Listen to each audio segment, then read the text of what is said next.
They called me the financial failure of the family, always wasting money on stupid things, but that day when Dr. Martinez looked at me in that hospital corridor and said, "You are the angel who saved Elena's life," my parents' world turned upside down. The fluorescent lights above us flickered like broken promises, casting shadows that danced across the polished floors where my family stood frozen in disbelief. For 32 years, I had been their disappointment, the child who never learned the value of a dollar, who threw away opportunities on foolish causes while they built their empire of designer handbags and luxury cars.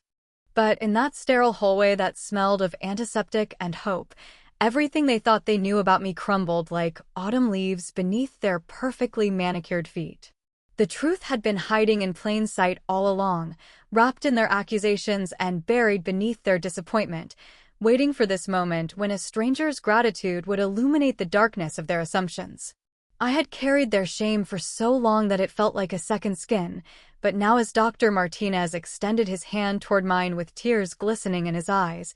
I realized that shame had never belonged to me at all. My mother's Cartier watch caught the light as her hand flew to her throat, her diamond tennis bracelet sparkling like fallen stars against her trembling wrist, while my father's Italian leather shoes squeaked against the hospital floor as he stepped backward into a reality he could not comprehend. The expensive perfume my sister wore, the kind that cost more than most people's monthly rent, seemed to hang heavy in the air like a fog of misplaced priorities, while my brother's designer suit, tailored to perfection, suddenly appeared as hollow as his understanding of what truly mattered. They had built their lives on the foundation of material success, measuring worth in price tags and status symbols, never knowing that their greatest treasure had been standing right beside them all along, disguised as their deepest disappointment. This is the story of how I learned that sometimes the most profound victories come wrapped in the clothing of apparent defeat, and how love, real love, the kind that saves lives and changes destinies, often wears the mask of foolishness to those who have forgotten how to see with their hearts. The morning had started like every other family gathering, with judgment disguised as concern and disappointment served alongside expensive wine. Before I share what happened next, I want to know you're here with me. Just say listening in the comments or let me know where you are. I love hearing how far my story reaches, and I need you to understand how deep this pain went before the healing could begin.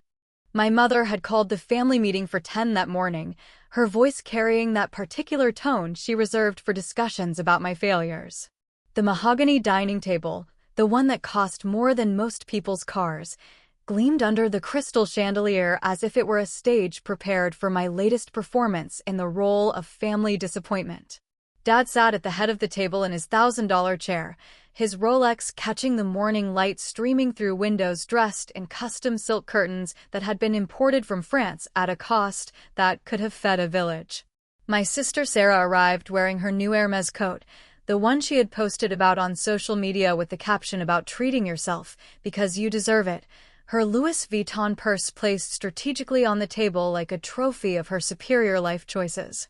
My brother Michael followed close behind, his Tesla keys jangling like wind chimes of success, his Apple Watch already buzzing with important meetings and profitable ventures that proved his worth in the language our family understood best. They had summoned me here to discuss my latest transgression, my most recent act of financial irresponsibility that had come to light when Mom discovered I had turned down the promotion at the marketing firm, the one that would have finally given me the salary and status they believed I desperately needed. The intervention began with Dad clearing his throat, that authoritative sound that had commanded boardrooms and silenced opposition for decades, his voice carrying the weight of accumulated wealth and social standing. He spoke about responsibility, about the importance of building security for the future,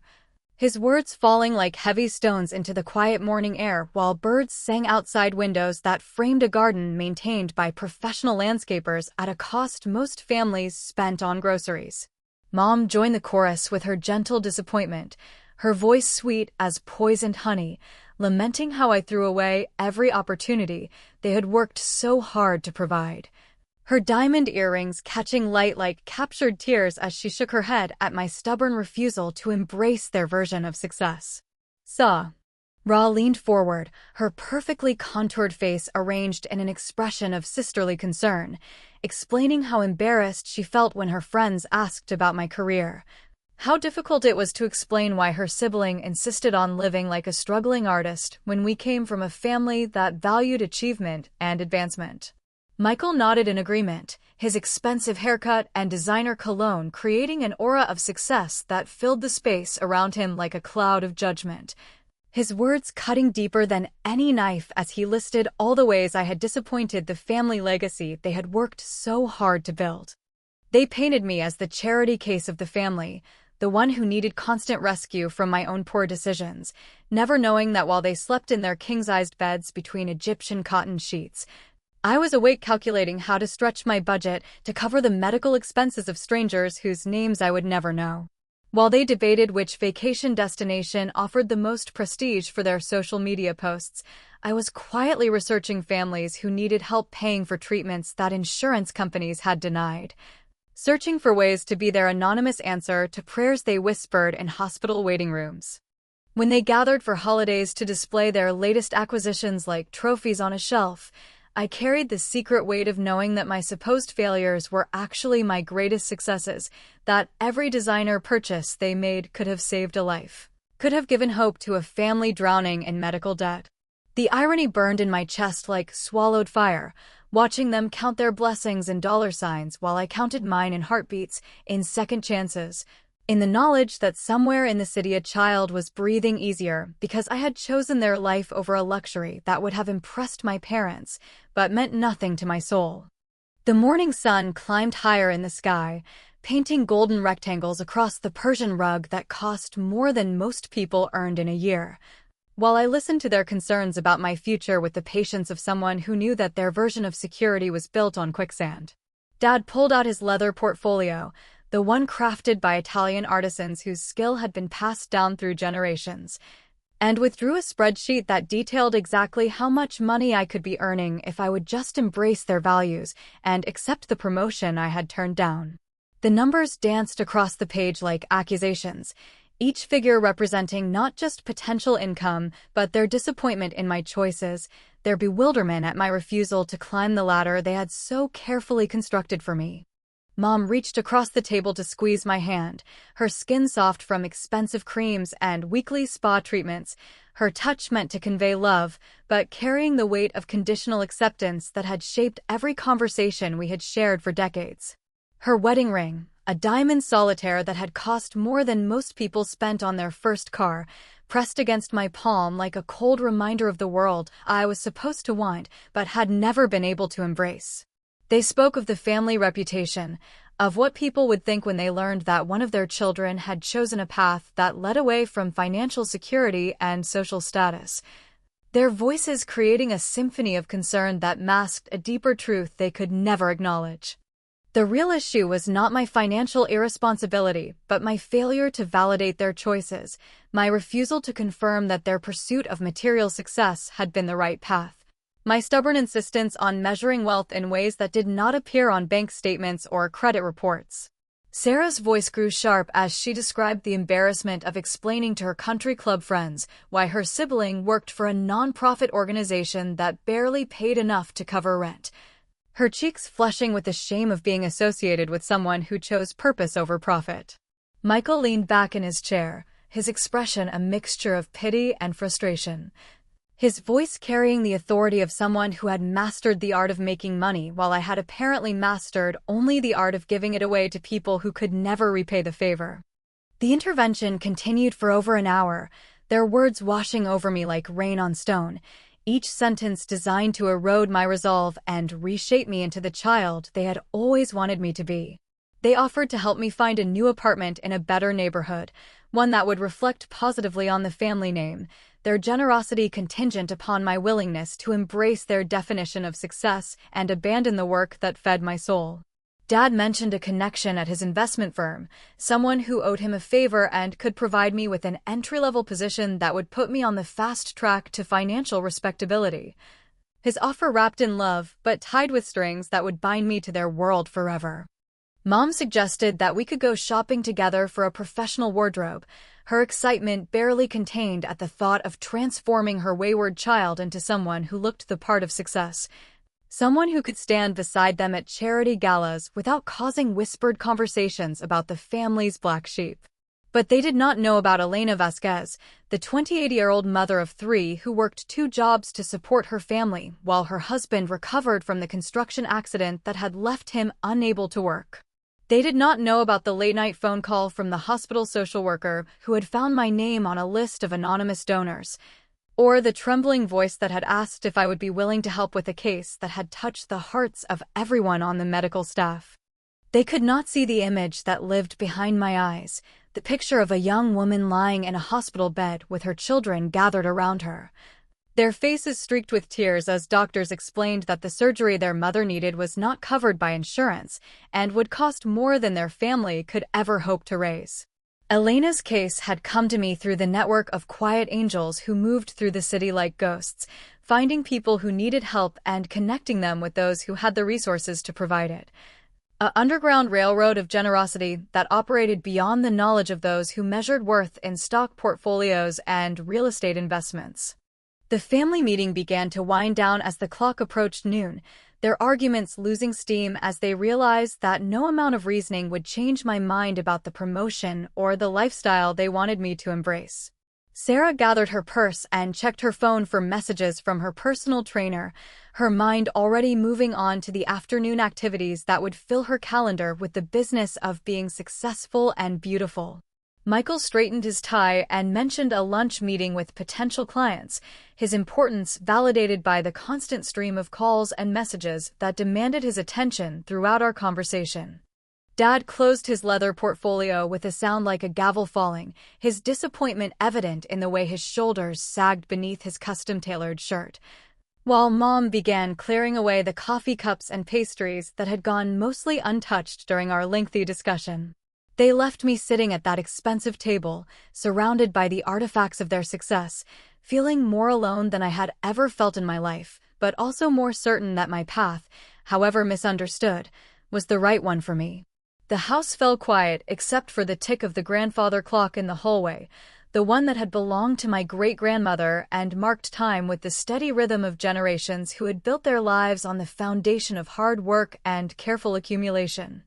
I remained in my chair for a long time after they had gone, staring out through those silk-curtained windows at a world that continued to spin regardless of our family drama, thinking about Elena Vasquez and the surgery that was scheduled for the following week at General Hospital downtown. The procedure would take place in the hands of Dr. Martinez, the cardiovascular surgeon whose reputation extended far beyond the hospital walls,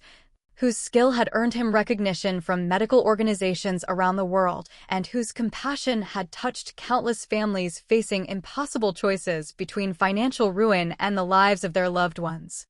That afternoon, I drove through the city streets in my modest car, the one my family had suggested I trade in for something more appropriate to our social standing. Past the neighborhoods where my parents shopped for their luxuries and toward the part of town where Elena lived with her family. The contrast was sharp enough to cut glass, from the manicured lawns and pristine sidewalks of wealth to the chain-link fences and cracked concrete of struggle. From the silence of privilege to the sounds of children playing in streets where hope was harder to find, but somehow burned brighter when it appeared.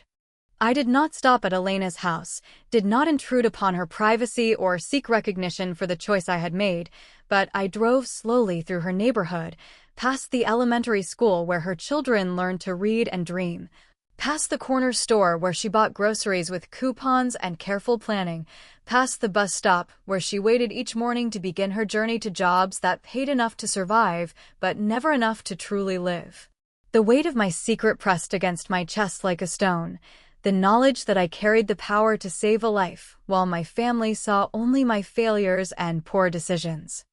I had learned to live with their disappointment, had grown accustomed to being the cautionary tale they shared with their successful friends.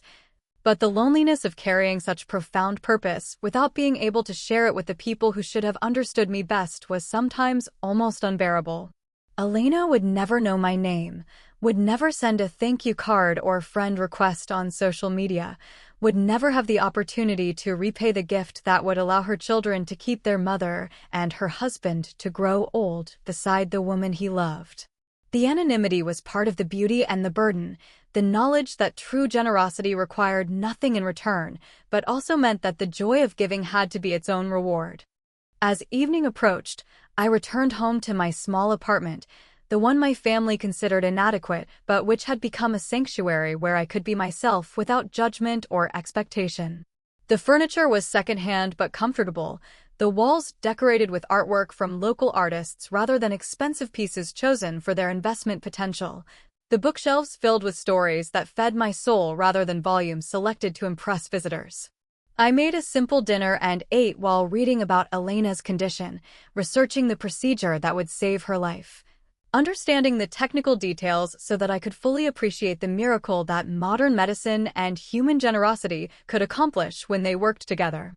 The surgery would require several hours, followed by weeks of recovery, but if successful, it would give her decades more time with the people who loved her, decades of watching her children grow and achieve their dreams, decades of shared mornings and quiet evenings with the man who had vowed to love her in sickness and in health. That night, as I prepared for sleep, I thought about the moment when Dr. Martinez would meet Elena for the first time, when he would explain the procedure and the prognosis, when he would assure her family that everything possible would be done to ensure her recovery. He would not mention the anonymous donor who had made the surgery possible, would not break the confidentiality that protected my privacy. But somewhere in his explanation would be the gratitude of a physician who had seen too many patients turned away for lack of funds, who understood that medicine without compassion was merely mechanics, that healing required not just skill but the resources to apply that skill where it was most needed. I fell asleep thinking about Elena's children, imagining them sleeping peacefully in their beds, unaware that their prayers had been answered by someone they would never meet, someone their extended family would consider foolish for giving away money that could have been used to build a more secure future. The days that followed were filled with routine activities that felt anything but routine, each moment colored by the knowledge that Elena's surgery was approaching and that my family's disappointment in my financial choices had reached a new level of intensity. Sarah called twice to suggest shopping trips that would help me develop a more professional wardrobe, her voice bright with the false enthusiasm of someone who believed that external changes could transform internal realities. Michael sent job listings that promised higher salaries and better benefits, his messages accompanied by articles about the importance of building wealth in your 30s and the dangers of falling behind your peers in the race toward financial security. Mom texted daily reminders about the family reputation and the opportunities one was wasting, her words wrapped in love but sharp enough to cut through any confidence I might have built during our separation from their constant concern. But Elena's surgery was scheduled for Tuesday morning, and as that date approached, I found myself thinking less about my family's expectations and more about the miracle that was about to unfold in an operating room across town. Dr. Martinez would guide his team through the delicate work of repairing a heart that had carried Elena through 28 years of life, through the birth of her children and the challenges of building a family with limited resources, through the fear and uncertainty that had brought her to this moment when only skilled hands and generous hearts could write the next chapter of her story. The procedure would cost exactly $73,000, a sum that represented Elena's entire family's income for nearly 2 years, but which appeared in my savings account as the remnant of choices my parents could never understand. The accumulation of years of living below my means so that I could live above my own needs. Monday evening arrived with the weight of anticipation, the knowledge that everything was in place for Elena's surgery and that my role in her story was almost complete. I had transferred the funds to the hospital's financial office, had signed the papers that would ensure her family never saw a bill for the procedure that would save her life, had made the arrangements that would allow Dr. Martinez to focus entirely on the technical aspects of her care without worrying about the financial obstacles that destroyed so many families facing similar crises. The sunset painted my apartment walls in shades of gold and amber, The same colors that would greet Elena when she woke from anesthesia to discover that her future had been secured by the kindness of a stranger. That her children would grow up with their mother's love and guidance. That her husband would have the partner he had chosen to walk beside him through all the seasons of their life together. As I prepared for bed that final evening before Elena's surgery, I received a call that would change everything. That would transform my secret act of generosity into a public revelation that would shake my family's understanding of who I was and what I valued most.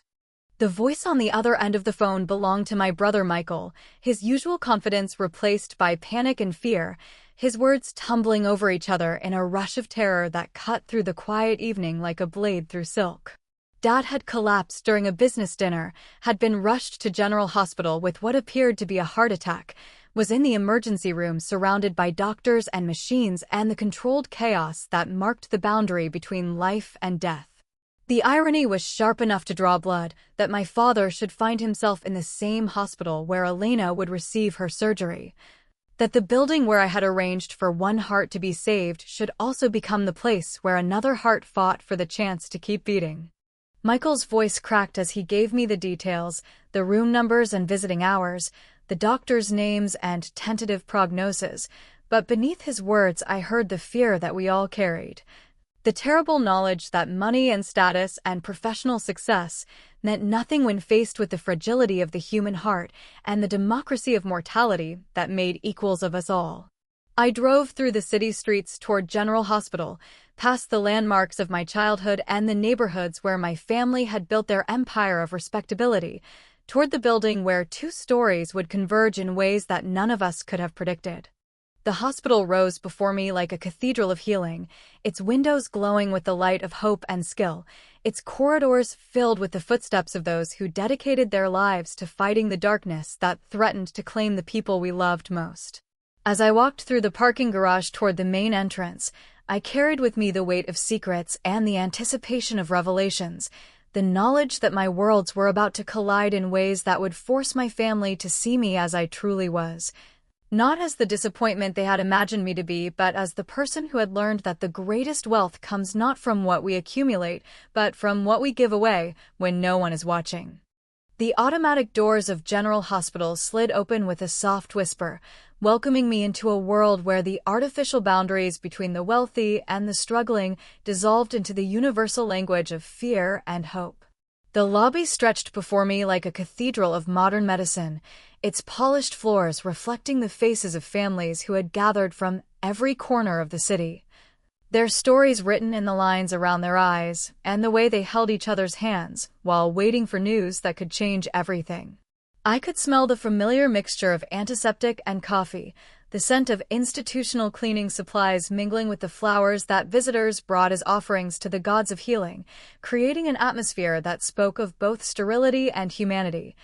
of science and faith working together in the daily miracles that unfolded behind these walls.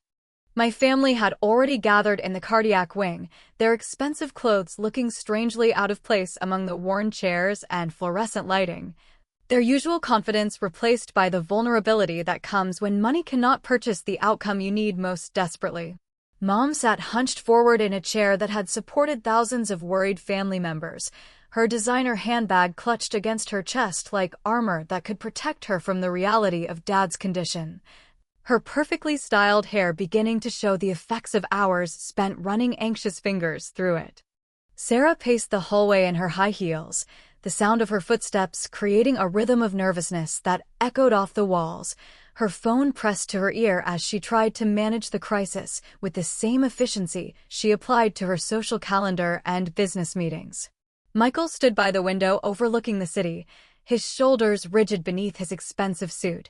his reflection in the glass showing a man who had built his identity on control and certainty now facing a situation where neither his wealth nor his connections could guarantee the outcome he needed. They looked smaller somehow in this environment, diminished by the presence of forces beyond their influence, their usual authority replaced by the helpless waiting that democracy of illness imposed on everyone who walked through these doors.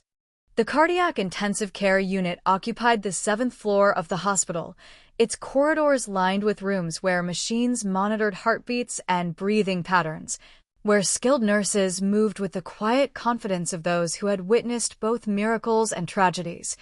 where families learned to measure time not in hours and days, but in the steady beeping of monitors that confirmed life continued despite the fragility that had brought them to this place. I found my family clustered around a waiting area that had become their temporary home, surrounded by empty coffee cups and crumpled tissues, their faces showing the strain of hours spent hoping and fearing in equal measure. The nurse who approached to give them updates wore scrubs decorated with small hearts, her voice gentle but professional as she explained that Dad was stable but would require extensive testing to determine the extent of the damage to his cardiovascular system, that the next 24 hours would be critical in understanding his prognosis and the treatment options available to help him recover. As I joined my family in their vigil, I could not help but think about Elena Vasquez, whose surgery was scheduled to begin in just a few hours in an operating room somewhere in the same building, whose family was probably gathering in another waiting area very much like this one, carrying the same mixture of fear and hope that had brought us here. The irony was not lost on me that my father, who had spent the morning lecturing me about financial responsibility, now lay in a bed surrounded by medical equipment that would generate bills easily exceeding the cost of Elena's surgery. Bills that our family's insurance would cover without question, while Elena's family had faced the impossible choice between bankruptcy and watching their mother die. I wondered if Dr. Martinez was preparing for Elena's procedure, reviewing her case files and surgical plans, ensuring that every detail was perfect for the operation that would give her decades more time with the people she loved. Time that had been purchased not with insurance policies or family wealth, but with the generosity of someone who understood that love could not be measured in dollars and cents. The hours passed slowly in that waiting room, marked by the arrival and departure of other families facing their own medical crises, each group carrying their own stories of love and fear, hope and desperation. Sarah's country club friends began arriving with flowers and concerned expressions, their presence transforming our family crisis into a social event that required the performance of grace under pressure. The demonstration that we could face adversity with the same dignity we brought to charity galas and business functions. Michael's business associates sent messages of support and offers of assistance, their words carrying the weight of professional relationships that had been built on mutual benefit rather than genuine affection, but which still provided comfort in their familiarity and predictability. Mom's friends from her various committees and volunteer organizations gathered around her like a protective circle, their voices creating a soft murmur of encouragement and shared memories, their presence a reminder that she had built a life rich in connections, even if those connections were sometimes more social than emotional. But as the evening stretched toward midnight, as the initial crisis gave way to the longer rhythm of recovery and rehabilitation, I found myself thinking more and more about the morning that would bring Elena's surgery. About the moment when Dr. Martinez would guide his team through the delicate work of repairing a heart that carried the hopes and dreams of a family who had learned to measure wealth not in stock portfolios, but in shared meals and bedtime stories. I had researched Dr. Martinez extensively before choosing him for Elena's case, had read about his training at the most prestigious medical schools, his fellowship with renowned cardiac surgeons, his publications in medical journals that advanced the field of cardiovascular medicine, and most importantly, his reputation for treating every patient with the same level of care and attention regardless of their ability to pay. He had grown up in a neighborhood not unlike Elena's, had watched his own father work multiple jobs to support their family, had learned early that the greatest privilege in life was the opportunity to use your skills in service of others who faced challenges you had the power to help them overcome. The memory of Elena's case file haunted me as I sat in that hospital waiting room, surrounded by my family's friends and their expressions of concern. Their offers of help and assistance that came from genuine care, but also from the social obligations that governed their world of charity events and fundraising galas. Elena's file had contained photographs of her 3 children, aged 4, 7, and 9. Their faces bright with the innocence of those who believed their mother would always be there to tuck them into bed and help them with their homework and celebrate their achievements with homemade cakes and proud smiles. Her husband Roberto worked construction when his back allowed, the injury from his fall having left him with chronic pain that limited his ability to support his family, but had not diminished his determination to be the best father and husband his circumstances would allow. The medical social worker had explained that Elena's condition was treatable but required surgery that their insurance company had deemed experimental despite its proven success rate, that without the procedure she had perhaps 6 months to live. But with it she could expect to see her children graduate from college and walk down wedding aisles and bring their own children home to meet the grandmother who had been saved by the kindness of a stranger. As dawn approached, bringing with it the day of Elena's surgery, I excused myself from the family vigil to walk the hospital corridors, to stretch my legs and clear my mind before the moment that would change everything for all of us. The hospital never truly slept, its hallways filled with the quiet movement of staff beginning their shifts, their voices soft as they discussed patient care and treatment plans. Their dedication evident in the way they moved with purpose even in the early hours when exhaustion weighed heavy on everyone's shoulders. I found myself walking past the surgical wing, past the doors marked with warnings about authorized personnel only, past the waiting areas where other families would soon gather to hope and pray and bargain with whatever gods they believed might influence the steady hands of surgeons and the miracle of modern medicine applied with skill and compassion. The cafeteria had just opened for the day, its fluorescent lights revealing a space designed for function rather than beauty, filled with round tables and plastic chairs that had supported countless conversations between family members trying to make sense of diagnoses and prognoses, treatment options, and financial obligations. I bought a cup of coffee that tasted like it had been brewing since midnight and sat by a window that overlooked the parking lot where cars arrived carrying hope and departed carrying either relief or grief, their occupants forever changed by the hours they had spent within these walls. The sunrise painted the sky in shades of pink and gold, the same colors that would greet Elena when she woke from anesthesia to discover that her future had been secured, that her children would grow up with their mother's love and guidance, that the stranger who had paid for her surgery would remain forever anonymous, but forever part of their family's story of survival and gratitude. I thought about the moment, still hours away, when Dr. Martinez would emerge from Elena's surgery to speak with her family, when he would explain that the procedure had been successful and that their wife and mother would recover fully, when someone would ask about the bill and he would smile and explain that an anonymous donor had covered all expenses, that their only obligation was to take Elena home and help her heal and live the life that had been given back to her through the generosity of someone who understood that true wealth comes not from what we accumulate, but from what we share when no one is watching. Elena's husband would cry, probably, the way men cry when they have been carrying impossible burdens and suddenly find them lifted by forces they cannot understand or repay. When they realize that their children will not lose their mother and their family will not be destroyed by medical debt that could never be overcome on a construction worker's salary. By 7 a.m, I had returned to the cardiac wing where my family continued their vigil, their expensive clothes wrinkled from the night spent in uncomfortable chairs. Their usual composure replaced by the raw emotion that comes when life strips away the pretenses we use to protect ourselves from acknowledging our fundamental vulnerability. Dad was stable but would require bypass surgery, a procedure that our insurance would cover completely, that would be performed by the best cardiac surgeons in the city. That would give him many more years to enjoy the wealth he had accumulated and the family he had built through decades of hard work and careful planning. The irony was sharp enough to cut, that my father's heart would be repaired by the same medical system that had initially denied Elena's surgery, that his recovery would be assured by the insurance policies and financial resources that Elena's family could never hope to possess, that the difference between life and death often came down not to the skill of doctors or the severity of illness, but to the ability to pay for the miracles that modern medicine could provide.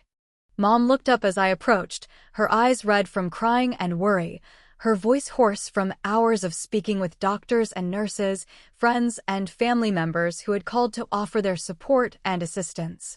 She reached for my hand with fingers that trembled slightly, her touch carrying the weight of all the conversations we had never had about what really mattered in life. All the times she had worried about my financial security without understanding that I had found a different kind of wealth in the ability to help people she would never meet face challenges she could never imagine. Era and Michael gathered around us, their usual sibling rivalries set aside in the face of Dad's crisis, their expensive clothes and accessories looking strangely insignificant in the harsh light of hospital fluorescence, their successful careers and social achievements reduced to footnotes in the story of a family facing the possibility of loss that no amount of money could prevent. The morning progressed with the steady rhythm of hospital routine, nurses checking vital signs and adjusting medications, doctors making rounds and updating families on patient progress. Cleaning staff maintaining the sterile environment that made healing possible in a world full of bacteria and infection, potential complications, and unexpected setbacks. Elena's surgery would begin at 9, I knew, though I could not mention this to my family without revealing the secret that had shaped my life for months. The knowledge that somewhere in this building a young mother was being prepared for an operation that would determine whether her children grew up with or without the woman who had given them life and love, security and guidance. Dr. Martinez would be reviewing her case one final time, ensuring that every detail of the procedure was perfect, that his team understood their roles in the delicate work of repairing a heart that had carried Elena through 28 years of life and needed to carry her through at least 50 more. As the clock approached 9, I found myself unable to concentrate on my family's conversation, my thoughts drawn to the operating room where Elena's surgery was beginning, where skilled hands were working to repair the damage that threatened to end her life decades before her time. I imagined Dr. Martinez explaining each step of the procedure to his surgical team, his voice calm and confident as he guided them through the complex work of cardiac repair. His experience and training focused entirely on the task of giving Elena's family the miracle they had prayed for but never dared to hope they would receive. The anonymous donation that had made the surgery possible would never be mentioned in the operating room, would remain a secret known only to the hospital's financial office and the social worker who had connected Elena's case with the network of quiet angels who moved through the city helping families face impossible choices between financial ruin and the lives of their loved ones. By 10:30, Dad had been wheeled away for his own cardiac procedure. His surgery scheduled for later that day, but preceded by a series of tests and consultations that would determine the best approach for repairing the damage to his cardiovascular system. Our family gathered in another waiting area, this one closer to the surgical wing. Our expensive clothes and accessories looking out of place among the worn furniture and inspirational posters that reminded us that healing was a partnership between medical science and human faith, between skilled hands and hopeful hearts, between the technology that could repair bodies and the love that gave those bodies reason to heal. Sarah's phone buzzed constantly with messages from friends and colleagues who had heard about Dad's condition, their concern genuine, but filtered through the social networks that connected people of similar economic status, similar educational backgrounds, similar life experiences that had insulated them from the daily struggles that shaped the lives of families like Elena's. I excused myself again to walk the corridors, telling my family I needed air and movement to cope with the stress of waiting, but really needing to be alone with the knowledge that Elena's surgery was progressing somewhere in this building, that Dr. Martinez was working to repair the heart that would carry her home to her children and husband, that the generosity of a stranger was being transformed into the miracle of continued life through the skill of surgeons who had dedicated their lives to fighting the diseases and injuries that threatened to separate families and destroy dreams. The surgical wing was quiet except for the soft beeping of monitors and the muffled conversations of medical staff moving between operating rooms, their voices carrying the calm confidence of those who performed miracles daily, whose training and experience had prepared them to hold human lives in their hands and return them to the people who loved them most. I found myself standing outside the surgical waiting area where Elena's family had gathered, their faces showing the same mixture of fear and hope that marked every family facing the possibility of loss, their clothes simple but clean, their love for Elena evident in the way they supported each other through the long hours of surgery and recovery. Her husband Roberto sat with his head in his hands, his shoulders shaking with the effort of maintaining composure while his wife's life hung in the balance, while surgeons worked to repair the heart that had chosen him as its partner for better or for worse, in sickness and in health, until death or healing did them part. Elena's mother held the youngest child on her lap, her voice soft as she told stories and sang lullabies that had been passed down through generations, her presence the anchor of stability in the storm of uncertainty that surrounded them all. I could not approach Elena's family. Could not intrude upon their privacy or reveal my connection to their story, but I stood in the hallway watching them love each other through crisis, watching them demonstrate the kind of wealth that could not be measured in bank accounts or investment portfolios, the richness that came from hearts that had learned to see abundance in shared struggles and borrowed hope, in the knowledge that they would face whatever came together, that their love for Elena and for each other was strong enough to carry them through even the darkest valleys of fear and uncertainty. This was the family I had chosen to help, not because they could repay the favor or provide recognition for my generosity, but because they embodied the values I had learned to treasure above the material success that my own family measured and pursued with such dedication and determination. At 11:15, Dr. Martinez emerged from the surgical wing, his scrubs still bearing the evidence of his work, his face showing the exhaustion that came from hours of intense concentration, but also the satisfaction that came from successful completion of a procedure that would give a young mother many more years with the people she loved most. He approached Elena's family with the gentle confidence of a surgeon who had good news to share, his voice carrying across the waiting area as he explained that the surgery had been successful, that Elena was stable and would recover fully, that she would be able to return home to her children and husband and live the normal life that had seemed impossible just hours before. Roberto stood up so quickly that he nearly fell, his legs unsteady from hours of sitting and worrying, his voice breaking as he asked about complications and recovery time,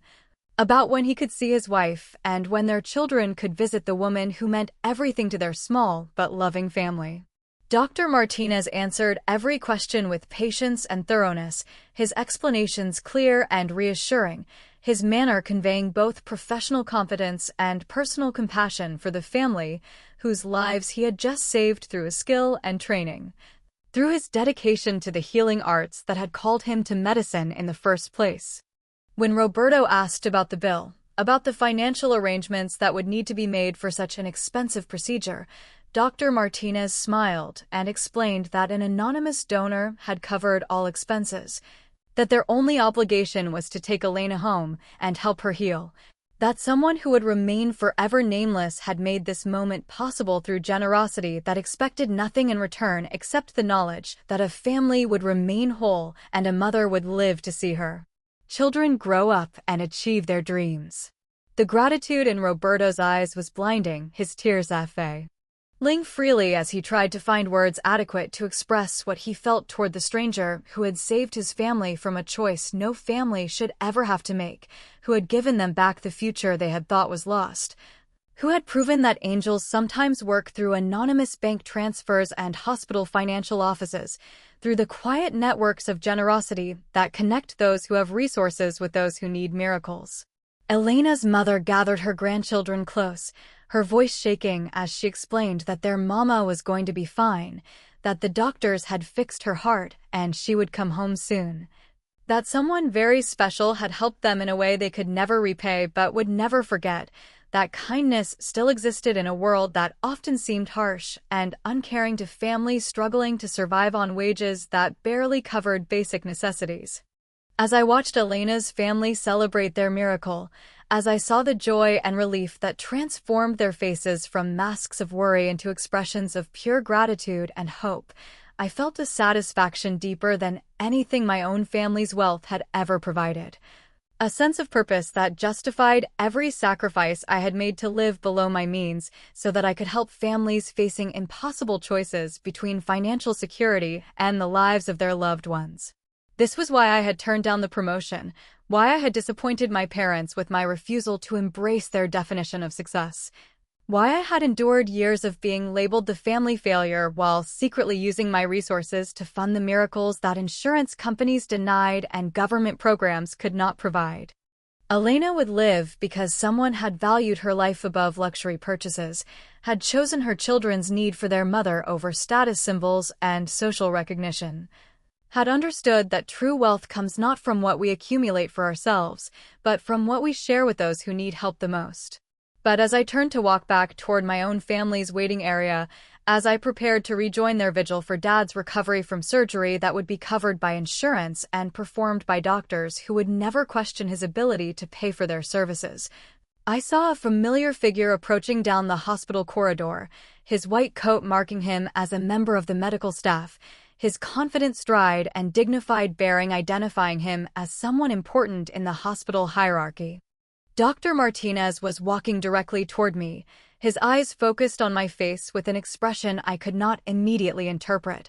His pace deliberate and purposeful as he covered the distance between Elena's family and the place where I stood frozen in sudden recognition that my carefully maintained anonymity was about to be shattered in the most public way possible. The moment I had never planned for, never anticipated, was approaching with the inevitability of sunrise, and there was nowhere to run. Nowhere to hide from the gratitude and recognition that would expose my secret to my family and change forever their understanding of who I was and what I had chosen to value above their approval and acceptance. Dr. Martinez stopped directly in front of me, his eyes bright with recognition and something deeper, something that looked like profound gratitude mixed with the kind of respect reserved for those whose actions speak louder than any words could ever convey. His voice, when he spoke, carried the authority of someone accustomed to delivering life-changing news, but also the warmth of someone who understood that the person standing before him had made a choice that few would make, had valued the life of a stranger above personal comfort and family approval, had proven that true heroism often wears the quiet clothing of anonymous generosity.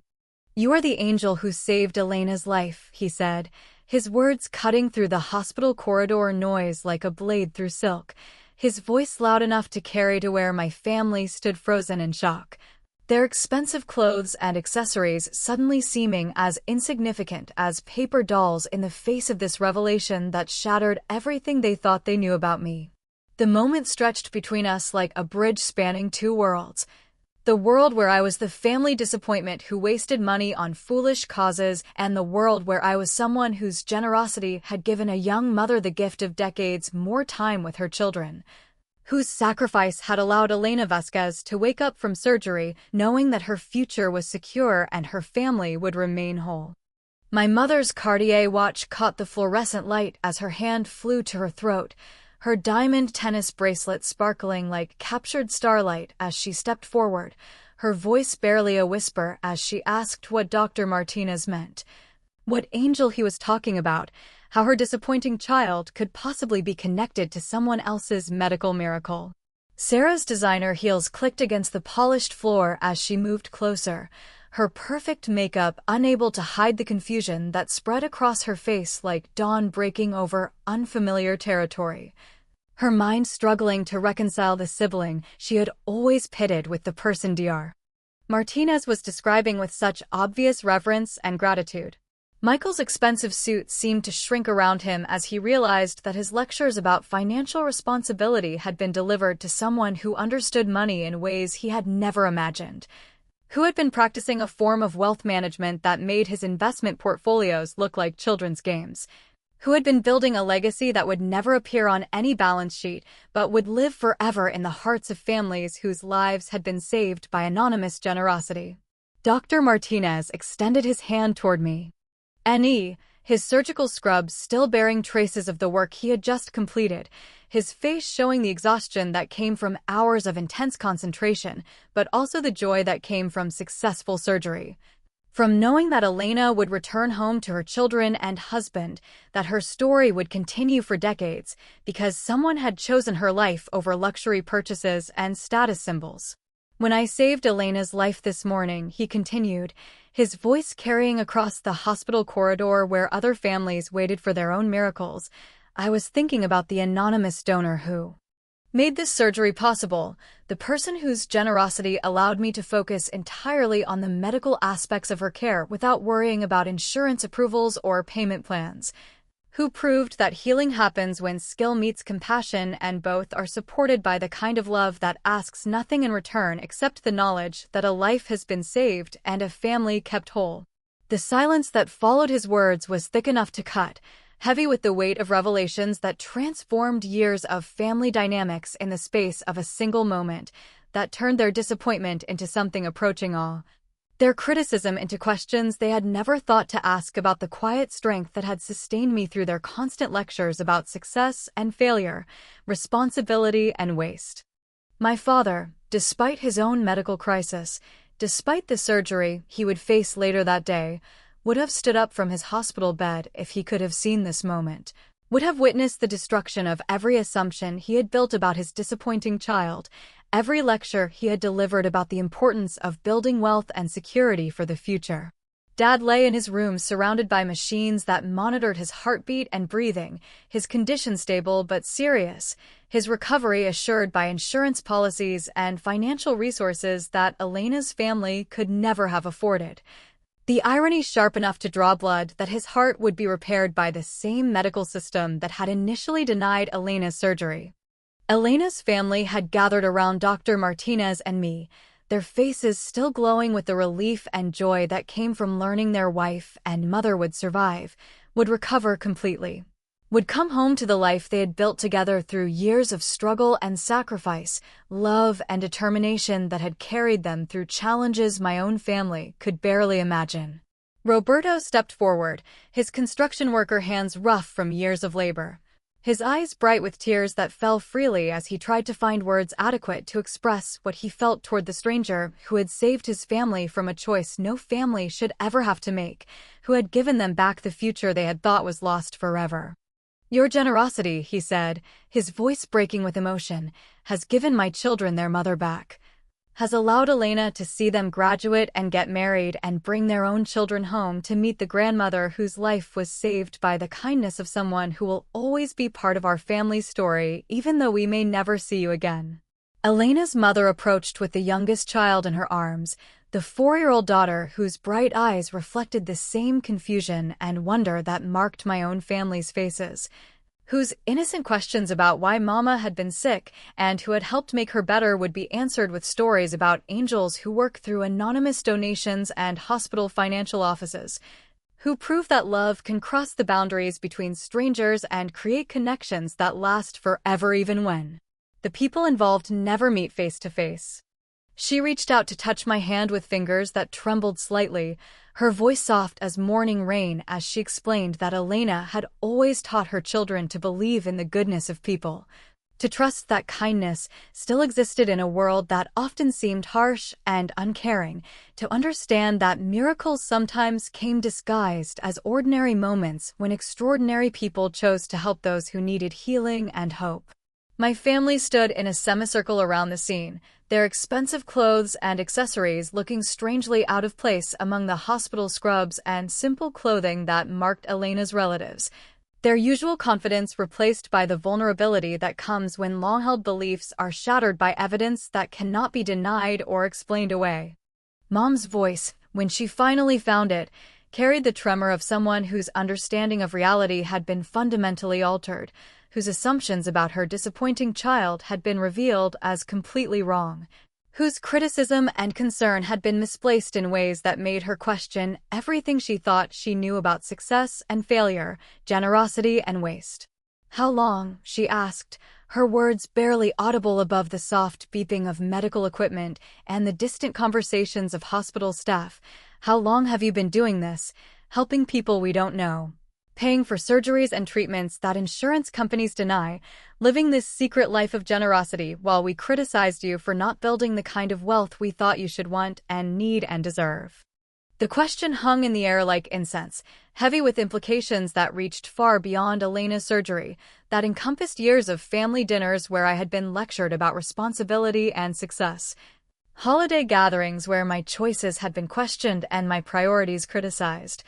Conversations where my refusal to embrace their definition of achievement had been interpreted as failure rather than the conscious choice to measure wealth in ways that would never appear on financial statements or investment portfolios. Dr. Martinez looked between my family and Elena's relatives, his expression showing that he understood the magnitude of what was happening, that he recognized this moment as more than just gratitude for a successful surgery, as a revelation that would change family dynamics and challenge assumptions about what constituted a life well lived.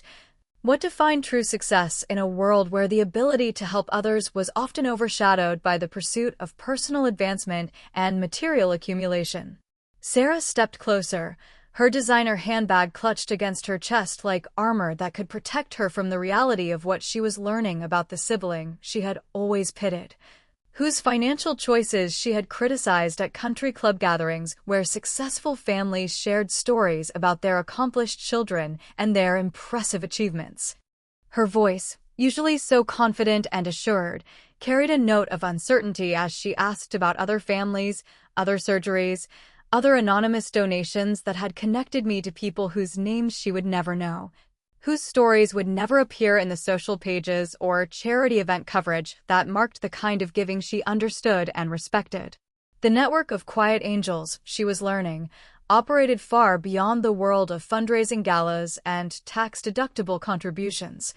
beyond the public recognition and social advancement that motivated the charitable activities she had always assumed represented the highest form of generosity and community service.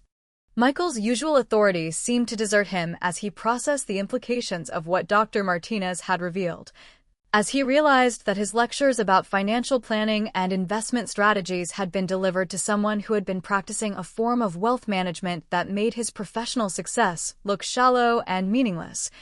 who had been building a portfolio of saved lives and rescued families, of children who would grow up with their mothers and husbands who would grow old beside their wives because someone had chosen their needs over luxury purchases and status symbols. His business training had taught him to measure success in quarterly profits and annual growth, in stock prices and market share, but standing in that hospital corridor surrounded by Elena's grateful family, he was learning that some investments paid dividends that could never be calculated or reported, that generated returns measured not in dollars, but in heartbeats, in shared meals and bedtime stories, in graduation ceremonies and wedding dances that would happen because someone had valued life above luxury. Elena's husband Roberto moved to stand beside Dr. Martinez, his work clothes clean view tee showing the wear that came from years of physical labor, his hands bearing the calluses and scars that marked a man who understood that true wealth often came from work that served others, that built homes and repaired infrastructure, that contributed to society in ways that might not generate impressive salaries, but created the foundation upon which communities were built. He looked directly at my family, his voice carrying the authority of someone who had learned to recognize genuine value, who had spent years watching his wife work 2 jobs while he recovered from injuries that limited his ability to provide for the people he loved most. "Your child," he said, addressing my parents with the respect of someone who understood that raising a person capable of such generosity was itself an achievement worth celebrating, has given our family a gift we can never repay, has proven that there are still people in this world who understand that the greatest purpose in life comes from helping those who cannot help themselves, who choose sacrifice over comfort when faced with the opportunity to save a stranger's life. The crowd that had gathered around us included hospital staff who had paused in their duties to witness this moment of recognition and gratitude, their faces showing the satisfaction that came from seeing the human side of medicine, the connections between skill and compassion that made their work more than just technical procedures and medical protocols. Nurses who had cared for Elena during her preparation for surgery, orderlies who had transported her to the operating room, technicians who had monitored her vital signs throughout the procedure. All of them understood that they had been part of a miracle that began with anonymous generosity and culminated in successful healing, that their professional skills had been empowered by the kindness of someone who would remain forever connected to Elena's story even though she would never know his name or have the opportunity to thank him personally. Dr. Martinez turned to address my family directly. Why, his voice carrying the weight of someone who had dedicated his life to fighting diseases and injuries that threatened to separate families and destroy dreams, who had seen too many patients turned away for lack of funds,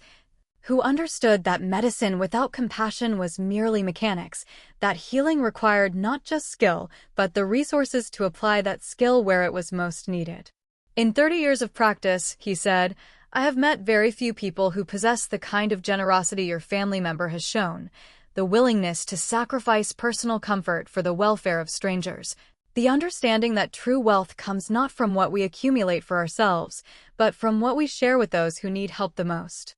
Elena's surgery required not just medical expertise, but financial resources that her family could never have provided.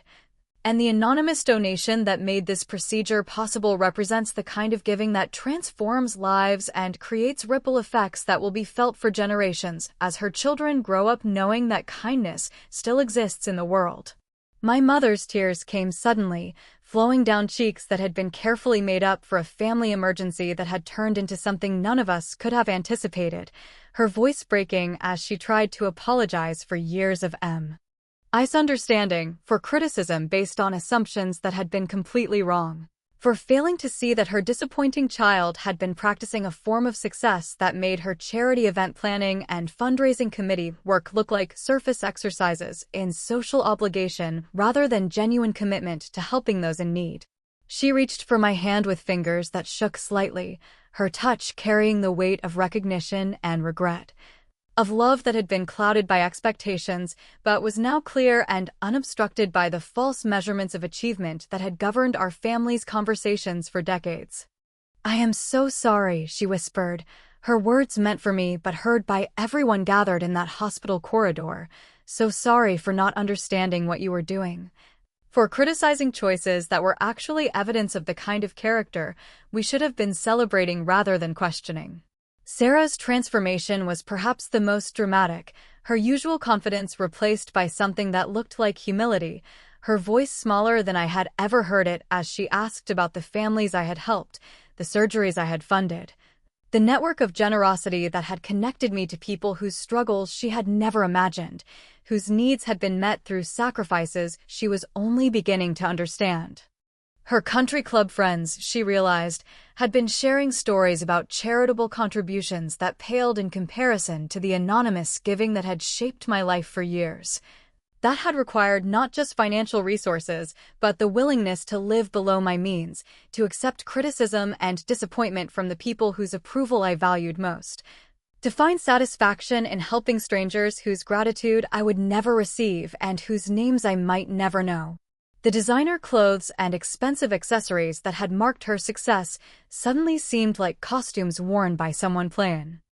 a role in a shallow drama, while the real story of wealth and generosity had been unfolding in hospital corridors and surgical suites,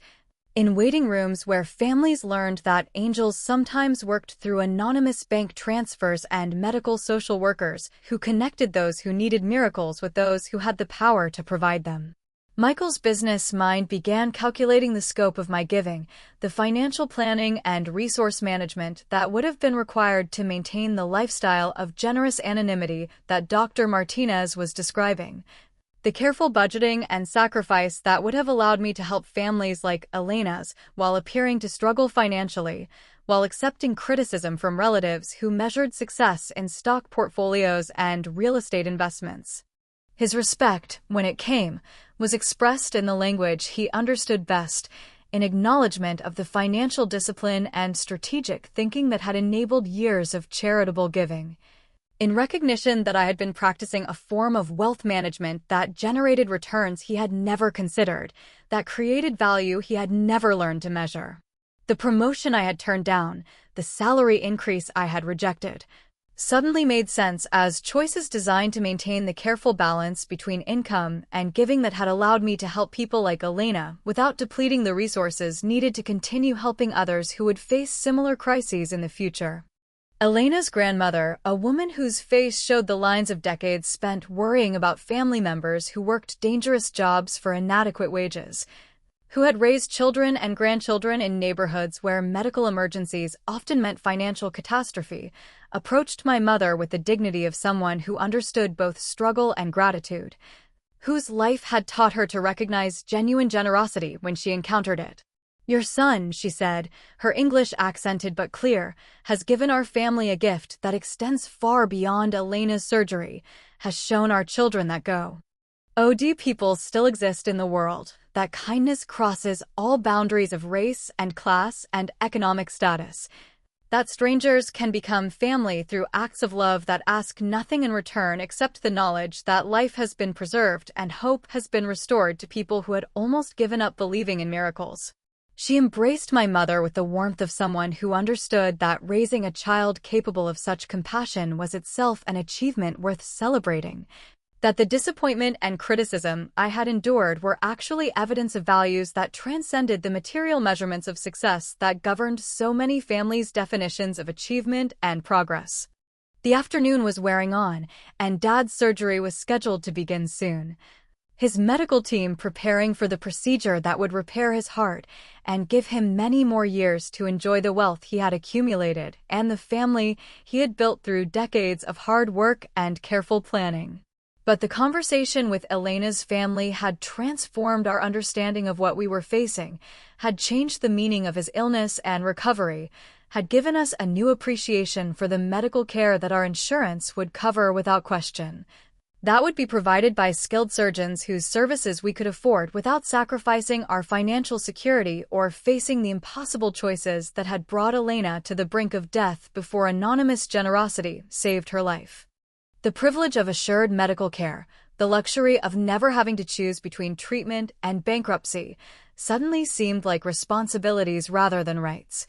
Like obligations to help those who face challenges we had been fortunate enough to avoid through the accident of birth into circumstances that provided security and opportunity. Dr. Martinez prepared to return to his duties, to check on Elena's recovery and oversee the post-surgical care that would ensure her complete healing, but before he left he turned to address my family one final time,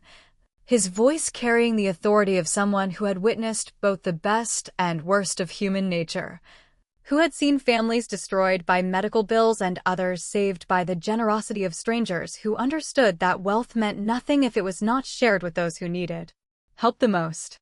"Your family member," he said, "has been part of a network of quiet angels who move through this city, helping people face medical crises that would otherwise destroy their families,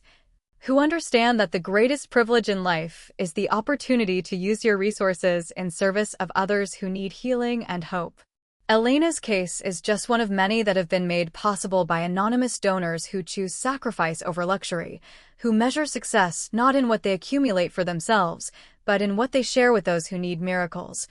who prove every day that love and generosity can triumph over the forces that threaten to separate families and destroy dreams.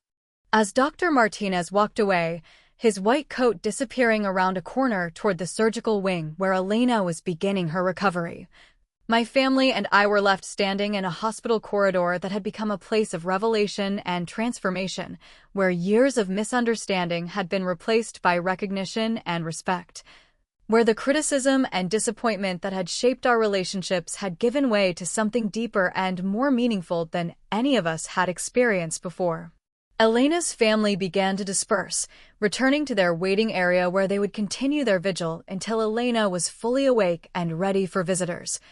until they could see for themselves that the woman they loved most in the world had been saved by the skill of surgeons and the generosity of a stranger whose sacrifice had given them back the future they had thought was lost forever.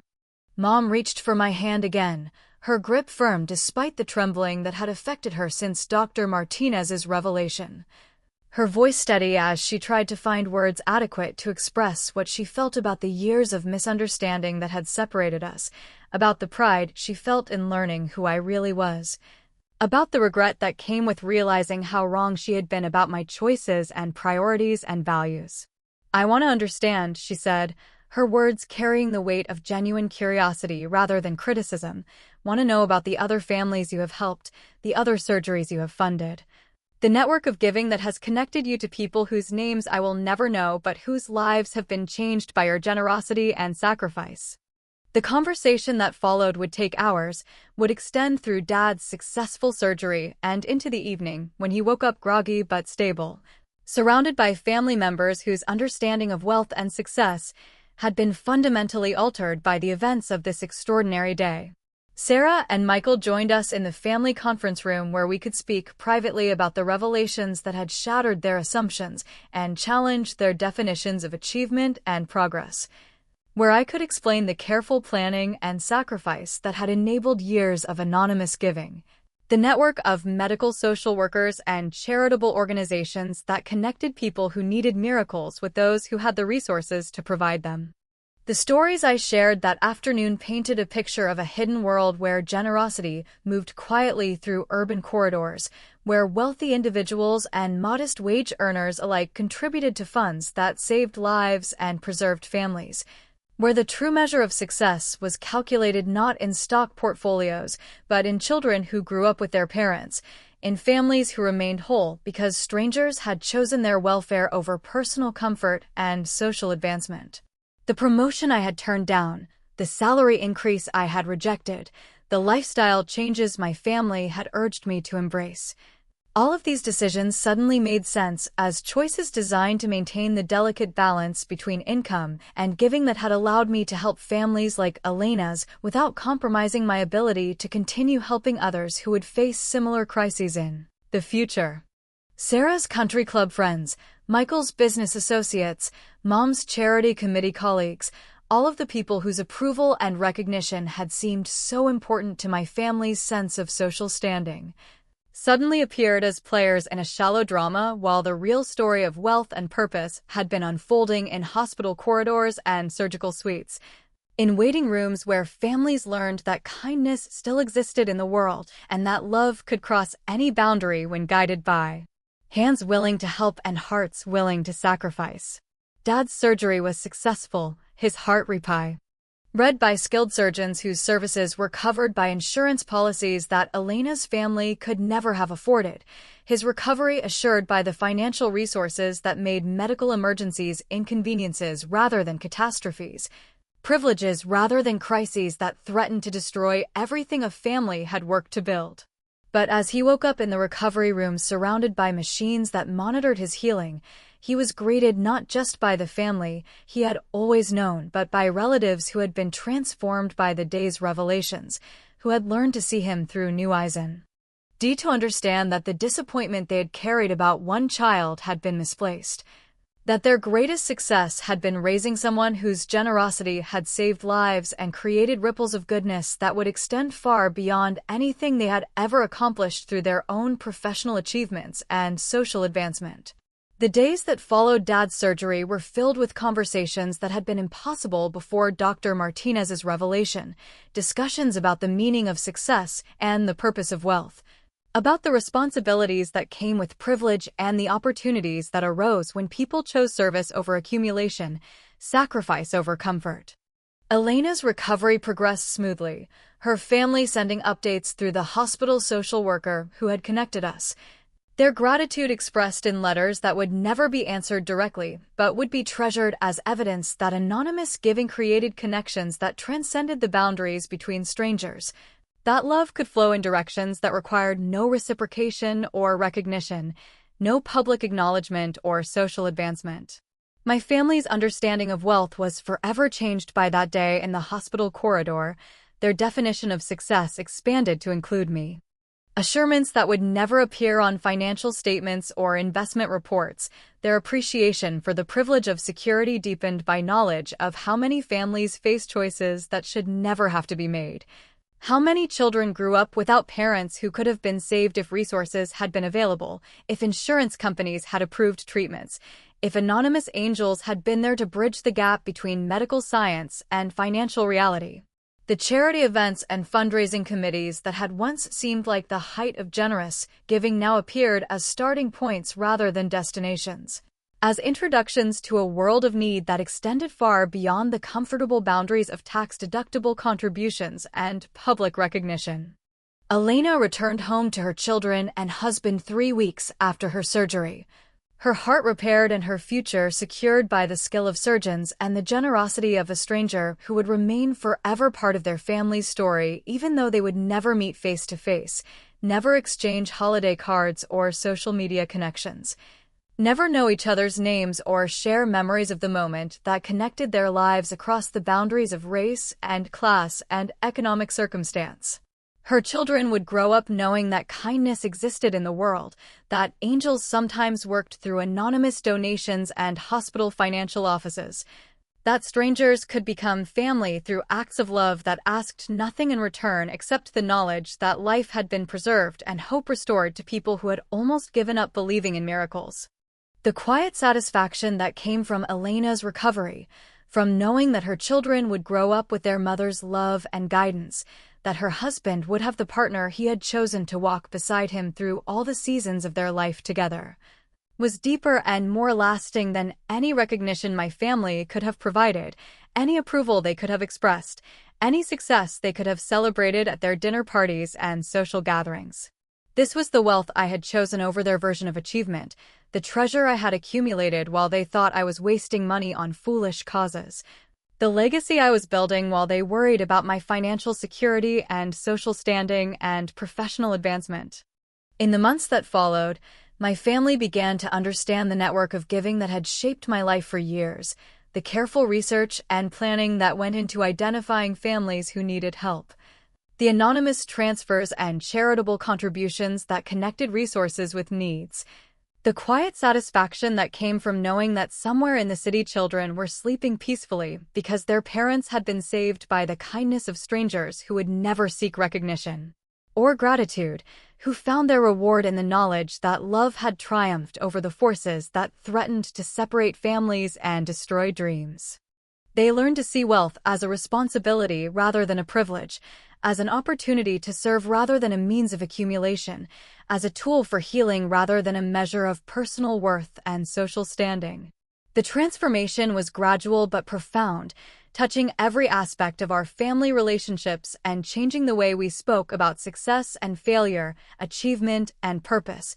the meaning of a life well lived and the legacy worth leaving for future generations who would inherit not just financial resources, but the understanding that true wealth comes from what we share with those who need help the most, from the connections we create across the boundaries that separate us, from the love we give without expecting anything in return except the knowledge that we have made the world a little brighter, a little kinder, a little more hopeful for the people who need hope the most. But here's what I want you to remember. The recognition that day in the hospital corridor was not the end of my story, but the beginning of a new chapter. Not the moment when my secret was exposed, but the day when my family learned to see generosity as the highest form of success,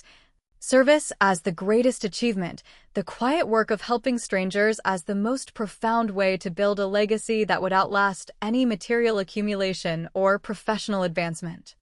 Elena's life was saved. Dad's heart was repaired, and our family learned that love, real love, the kind that saves lives and changes destinies, often wears the mask of disappointment to those who have forgotten how to see with their hearts. Take a moment to think about the Elena Vasquez in your own community, the family facing impossible choices, the stranger whose life could be changed by your generosity. Sometimes the greatest victories come wrapped in the clothing of apparent defeat, and the most profound wealth is measured not in what we keep, but in what we give away when no one is watching.